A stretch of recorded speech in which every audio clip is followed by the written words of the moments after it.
어, 지난주 우리는 하나님께서 아담을 만드시는 부분, 지으시고 빚으시는 부분, 그리고 하나님 창조하실 때 그러한 특징이 창세기 1장에서는 하나님의 형상으로 지으셨다라고, 형상과 모양으로 지으셨다라는데, 그것을 2장에서는 하나님께서 직접 사람을 직접 빚으셔서 생기를 그 코에 부어 넣으셨다라는 우리 사실을 살펴보게 되었습니다. 우리가 하나님이 우리를 하나님의 형상으로 하나님의 생기를 통하여 지으셨다라는 사실을 인정하고 이것을 바로 이해해야지만 우리는 이 세상 속에서 사람으로서의 그러한 존귀함, 그러한 것들을 갖고 우리가 살아갈 수 있습니다. 인본주의가 발달하면서 인간의 존귀함들에 대하여서 이야기하고 있지만 사실 이 시대는 인간의 존귀함에 대하여서 지금과 같이 인간의 존귀함이 떨어져 있는 시대가 있지 않은 것 같습니다. 동물과 사람의 차이에 대하여서 제가 이미 몇 번 말씀드렸지만 이러한 것들에 대하여서 잘못 우리가 이해하게 되면 이 세상의 모든 생물들, 모든 짐승들, 모든 동물들, 사람 포함하여서 모두 같은 생명인데 무슨 차이가 있겠는가라고 생각하면서 사람의 목숨이나 일반 다른 짐승의 목숨이나 동일하게 가치를 매기게 되는 그러한 상황이 우리 시대 가운데 지금 벌어지고 있습니다. 제가 지금 이 말씀을 드리는 것은 제가 다른 생물의, 다른 짐승의 목숨을 경시하거나 그렇게 말씀드리는 것이 아니라 인간의 생명이 하나님이 주신 특별한 가치가 있다는 것을 우리에게 성경에서 분명히 알려주고 있습니다. 만약 이것을 오해하면 어떤 일이 벌어질까요? 요즘 미국에서도 그렇고 뉴질랜드에서도 그렇고 교회에서 애완동물 축복 기도회 같은 것을 하는 그러한 교회들이 있다라고 이야기합니다. 애완동물 머리 위에 대고 축복 기도를 하는 그러한 목사님들. 물론 같은 가족 구성원과 같이 사랑하는 그러한 마음으로 축복하고 좋아한다라고 하는 그러한 좋은 의도에서 하는 것이겠지만 애완동물의 머리에 대고 축복 기도를 하면 도대체 무엇을 축복하는 것인지 우리는 한 번쯤 고민해 보아야 됩니다. 애완동물의 죄를 용서해 달라고 우리가 중보하며 기도하는 것입니까? 아니면 애완동물들이 예수님 믿고 천국 가도록 우리가 기도하는 것입니까? 실제로 이렇게까지 생각하지는 않으리라고 생각되지만 만약 우리의 생각이 그런 데까지 더 나아갈 수 있다라면 정말로 동물의 내세를 위해서 기도를 하기도 한다면 예수 그리스도가 반려동물을 위해서 십자가에 달려 죽으셨다라고 하는 정말 우스꽝스러운 그런 주장에까지 이것이 이어질 수가 있는 것입니다.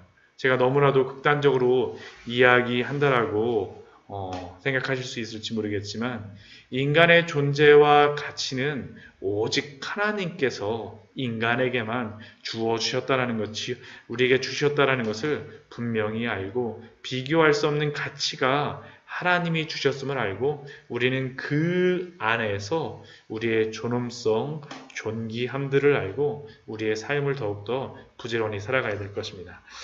오늘 말씀을 보면 그러한 하나님의 형상을 가진 사람들, 하나님의 생기로 지음을 가진 사람들에게 특별한 주의사항을 한 가지 주십니다. 16절, 17절 말씀에서 주시는 그러한 주의사항이죠.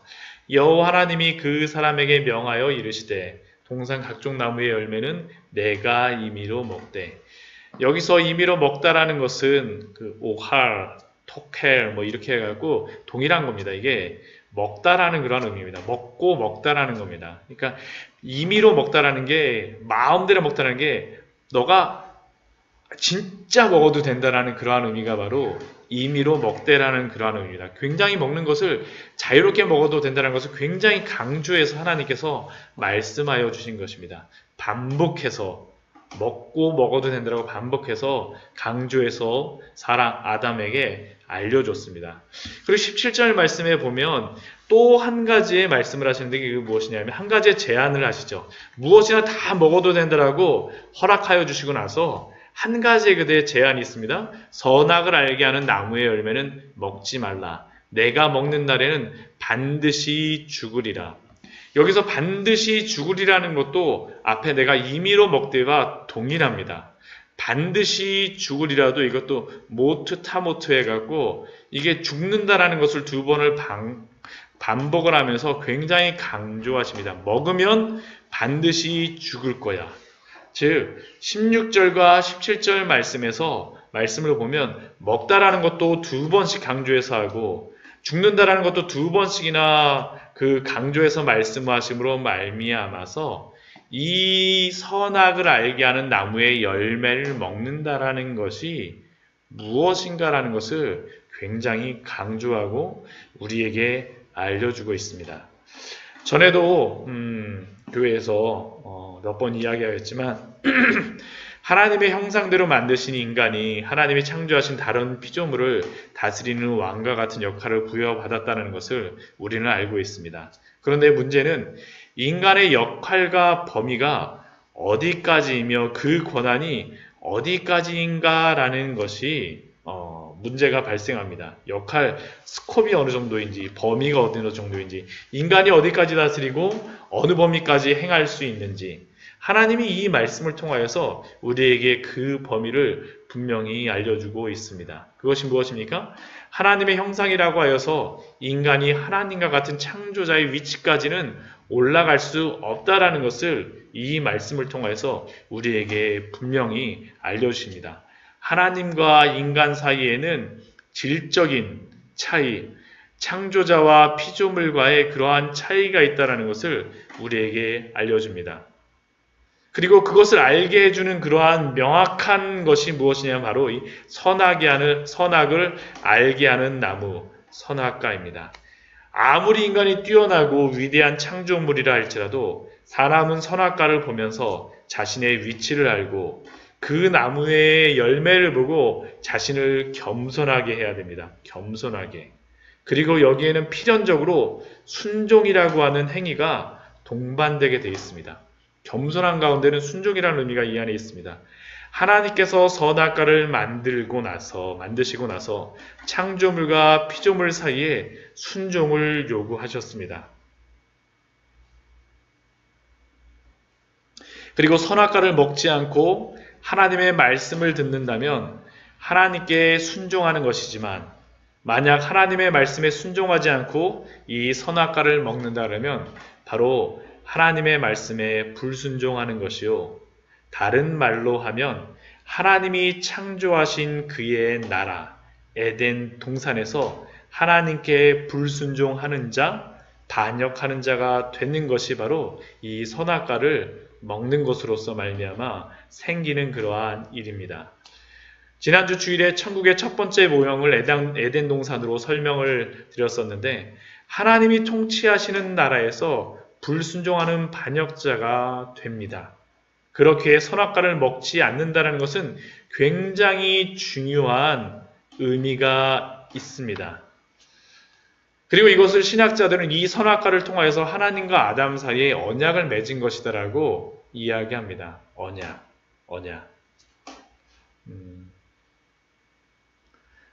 특별히 하나님과 첫사람 아담과의 맺은 언약을 행위 언약이라고 이것을 정의합니다. 왜 그렇게 이야기하냐면 아담은 이 순종하는 행위를 통해서 구원을 받을 수 있는 사람이었기 때문입니다. 즉 아담은 자신이 하나님의 말씀을 순종함으로 말미암아 선악과를 먹지 않음으로 말미암아 구원을 받을 수 있는 인류 역사의 유일한 사람이었습니다. 왜냐하면 아담은 죄가 무엇인지를 알지 못하였기 때문이고 스스로가 죄를 짓지 않을 수 있는 그러한 능력도 부여받았기 때문입니다. 토마스 보스턴이라고 하는 청교도는 인간의 상태를 네 가지의 상태로 나누었습니다. 좀 헷갈리긴 한데 굉장히 정말 인사이트 있는 굉장히 통찰력 있는 그러한 나눔인 제가 항상 이걸 볼 때마다 굉장한 이게 인사이트 있는 것이다라고 생각을 하는데 이 분이 어떻게 나냐면 아담과 아담 이후에 범죄한 사람들 그리고 예수 그리스도를 믿음으로 말미암아 구원받은 사람들 그리고 구원받고 나중에 마지막 심판이 다 끝난 그러한 상황, 영화에 그러한 들어간 사람들 해서 이렇게 네 가지의 상황을 나누었는데 죽음 이후의 사람이라고도 할 수 있죠. 아담은 어떤 사람이냐면 아담은 이 사람들을 그 네 가지를 나누면서 아담은 죄를 지을 수 있는 상태의 사람이라고 얘기했습니다. 죄를 지을 수 있는 상태의 사람. 그리고 또한 그 아담 이후에 죄를 그러나 짓는 사람은 죄를 짓지 않을 죄를 지을 수밖에 없는 상태에 있는 사람. 죄를 지을 수밖에 있는 상태에 있는 사람. 아담은 죄를 지을 수 있는 상태. 그 뒤에 죄를 지은 사람들, 그 뒤에 그 후손들은 죄를 지을 수밖에 없는 상태. 그리고 예수님을 믿은 사람들은 죄를 짓지 않을 수 있는 상태의 사람. 그리고 마지막에 심판이 다 끝나고 죽음 이후에 그러한 사람들은 죄를 지을 수 없는 상태의 사람으로 이렇게 나누었습니다. 왜 이렇게 나누었냐면 아담은 죄를 지을 수 있는 상태의 사람이라고 하는 게 이게 무슨 의미냐면 아담은 죄가 없는 사람이었기 때문에 그러나 자유의지가 주어졌기 때문에 죄를 지을 수 있는 상태의 사람이라고 토머스 버스터는 이야기를 한 겁니다. 그리고 예수님을 믿고 구원을 받은 사람이 이게 비슷하긴 한데 그 죄를 짓지 않을 수 있는 상태, 예수님을 믿음으로 말미암아 그 죄를 항상 짓는 죄 지은 사람들은 후손들은 죄를 지을 수밖에 없는 상태인데 이 예수님을 믿은 사람들은 죄를 짓지 않을 수 있는 그러한 상태의 사람이 되어졌다라는 겁니다. 그런데 아담은 자신이 죄를 지을 수 있는 상태이나 죄가 없는 무죄의 상태이기에 하나님과 행위를 통해서 순종의 그러한 언약을 맺을 수 있었다라는 게 바로 행위 언약의 그러한 의미입니다. 좀 어렵죠? 제가 이 설명을 제대로 잘 못한 것 같은데 아담 같은 경우에는 자신이 죄를 지을 수 있을지 말지를 결정할 수 있는 그러한 사람이었다라는 겁니다. 그래서 그는 충분히 자신이 하나님이 주신 그 능력 안에서 순종할 수 있었음에도 불구하고 행위를 통해서 구원을 받을 수 있었음에도 불구하고 그는 이 엄청난 축복의 상황을 불순종함으로 말미암아서 행위 언약을 깨트리고 말았습니다. 그리고 아담 이후에 맺어지는 그러한 모든 성경의 다른 언약들은 이제는 행위 언약이 아니라 은혜 언약입니다. 은혜 언약은 다른 것이 아니라 그 사람의 순종함으로 구원을 얻는 것이 아니라 은혜로 예수 그리스도의 은혜로 구원을 받는 언약입니다. 바로 이것이 우리에게 주어진 큰 은혜입니다. 아담이 비록 범죄하였으나 아담이 불순종하였으나 예수 그리스도가 순종하심으로 말미암아서 우리에게 주시는 그 은혜의 언약들, 즉 예수 그리스도가 불순종한 인간을 대신 순종함으로 말미암아 구원하시는 그 놀라운 것들, 그리고 이 일은 예수 그리스도가 죽기까지 순종하심으로 말미암아 우리에게 주신 그러한 구원을 나타냅니다. 그래서 빌립보서 2장 8절 말씀은 우리에게 이렇게 말씀합니다. 사람의 모양으로 나타나사 자기를 낮추시고 죽기까지 복종하셨으니 곧 십자가에 죽으심이라. 죽기까지 복종하심으로 말미암아 모든 순종의 그러한 것들을 이루신 것이 바로 은혜 언약의 기초가 되어집니다.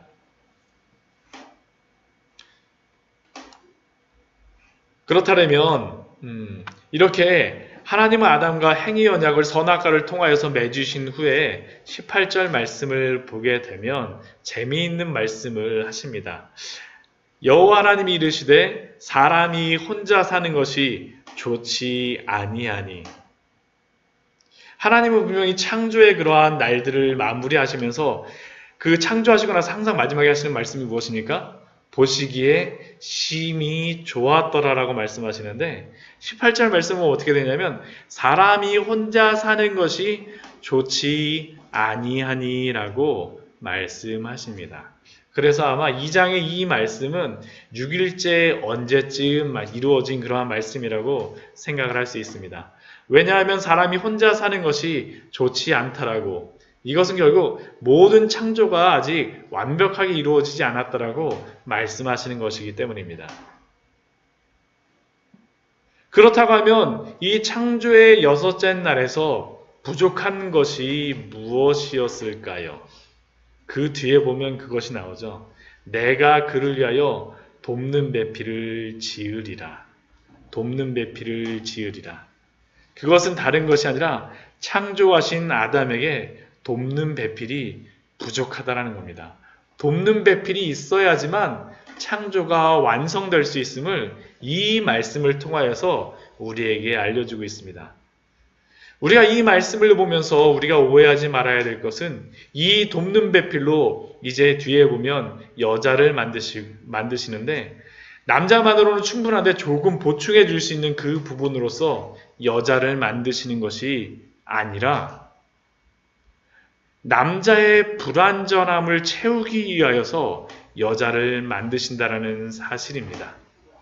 그리고 이 안에서 남자와 여자 사이에 있는 이 관계성 안에서 사귐이 반드시 필요함을 우리에게 알려줍니다.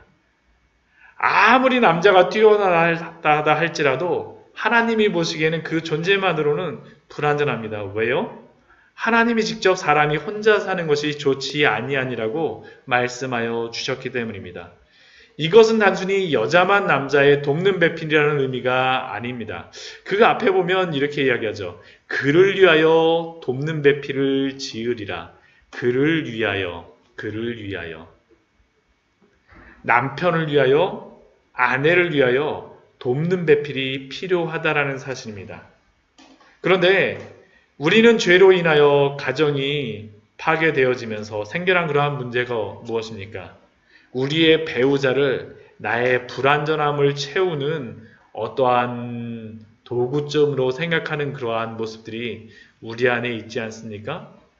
하나님이 가장 완벽하게 보내주신 그러한 사람임을 인정하지 않는 그러한 우리의 부분들, 그냥 나의 배우자를 나의 필요한 부분을 채우고자 하는 나의 욕심으로 대우할 때 결국 문제가 여기서부터 발생함을 창세기의 오늘 말씀은 우리에게 알려주고 있습니다. 즉 하나님이 우리에게 보내주신 그러한 배우자, 하나님이 우리에게 보내주신 그러한 아내와 남편은 그냥 조금 필요한 그러한 사람이 아니라 나의 조금 부족한 부분을 채워주는 그러한 사람이 아니라 정말로 하나님이 꼭 필요하시기 때문에 우리에게 보내준 사람임을 믿으시기 바랍니다. 만약 우리가 이것을 우리가 이것을 잘못 생각하게 되면 나의 필요에 조금만 그것을 채우는 그러한 사람으로 우리가 인정하게 되면 어떻게 됩니까? 나와 조금 다르다라는 것으로 싸우다 보면 결국에는 이혼하거나 헤어지는 일들이 빈번하게 발생하는 겁니다. 그래서 우리는 배우자를 만날 때 나의 조금 필요한 부분을 보충해 줄 사람들로서 찾는 것이 아니라 하나님이 가장 나에게 필요한 사람을 보내주셨다라고 하는 그 돕는 배필에 대한 바른 이해를 가지고 우리가 또한 결혼을 해야 됨을 오늘 말씀을 통하여서 우리에게 알려주고 계십니다. 즉 인간의 필요에 의한 만남이 아닌 하나님이 보내주신 그 하나님의 주권을 인정하는 것이 바로 결혼의 시작입니다. 그런데 하나님께서 이렇게 돕는 배필을 지으리라고 말씀하신 후에 한 가지 재미있는 일을 하십니다. 19절 이후의 말씀을 보게 되면 어떤 일이 있습니까? 흙으로 각종 들짐승과 공중의 각종 새들을 지으시고 나서 그 모든 것들을 아담 앞에 지나가게 하시면서 이름을 짓게 하시는 것입니다. 이름을 짓게 하시는 것. 이 이름을 짓게 하시는 그러한 의미가 무엇이겠습니까? 첫 번째는 방금 전에 제가 말씀드렸던 것과 같이 하나님이 돕는 배필을 찾도록 아담에게 기회를 주시는 것입니다. 즉 아담은 모든 짐승과 새들을 보면서 자신을 도울 수 있는 배필을 막 찾았습니다. 그런데 우리가 알다시피 아담의 돕는 배필은 이들 중에서는 발견할 수 없었습니다. 왜 그렇습니까? 만약 사냥물을 찾아오거나 논이나 밭을 가는 돕는 배필이 필요하다면 아담은 더 힘이 세거나 어떠한 이빨이 강하거나 그러한 것을 자신의 돕는 배필로 더 삼았겠죠. 만약 그런 돕는 배필이 필요했다면 아담의 돕는 배필은 소나 무슨 다른 개나 그런 것이 됐을 것입니다. 그러나 그러한 것이 아니었죠. 아담은 여기에서 다 모든 짐승을 보여주셨음에도 불구하고 돕는 배필을 찾을 수가 없었습니다. 왜 그렇습니까? 돕는 배필은 상인과 관계가 필수적이기 때문이죠.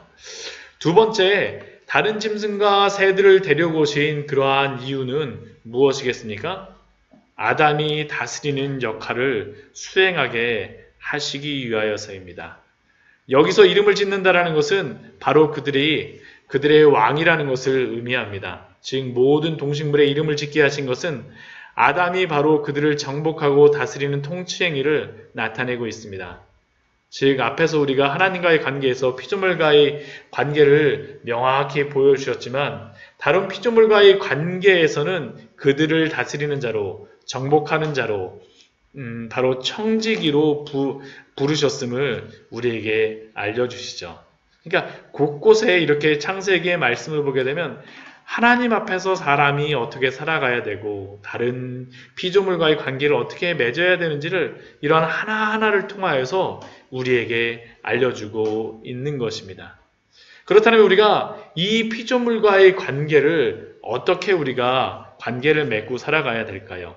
저는 이 청지기에 대한 좋은 그러한 예화가 하나가 있는 것 같습니다. 우리 누가복음 16장 말씀을 보게 되면 제가 말씀을 찾진 않았지만 여기다 적진 않았지만 누가복음 16장 말씀을 보게 되면 이 청지기에 대한 그러한 것을 예수님께서 말씀하십니다. 누가복음 16장 1절서부터 우리 13절까지의 말씀에서 나오는데 바로 여기 이런 말씀이 있습니다. 어떤 부자에게 청지기가 있는데 그가 주인의 소유를 낭비한다는 말이 그 주인에게 들린지라. 주인의 소유를 낭비하는 그러한 청지기죠. 그래서 그 주인이 어떻게 하냐면 16장 말씀에 보면 주인이 그 청지기를 불러다가 이제 네 일을 세마라. 그리고선 이제 너 청지기 지금까지 소유를 낭비했기 때문에 청지기직을 계속하지 못하고 내가 너를 해고하겠어라고 그 주인은 이야기합니다.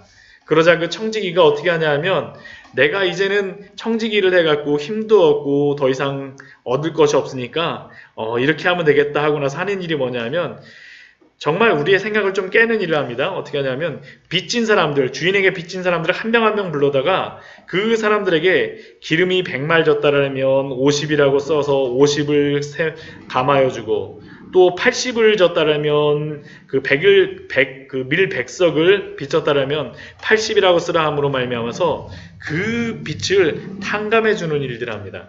그런데 이 말씀 속에서 그 주인이 우리 같으면 이 청지기가 주인의 소유를 낭비한다는 것 때문에 그에게 책망을 들었는데 이러한 일을 하면 주인이 그 청지기를 책망해야 될 것인데 그 16장 8절 말씀 보면 주인이 이 옳지 않은 청지기가 이를 지혜 있게 하였으므로 칭찬하였으니 오히려 칭찬을 합니다.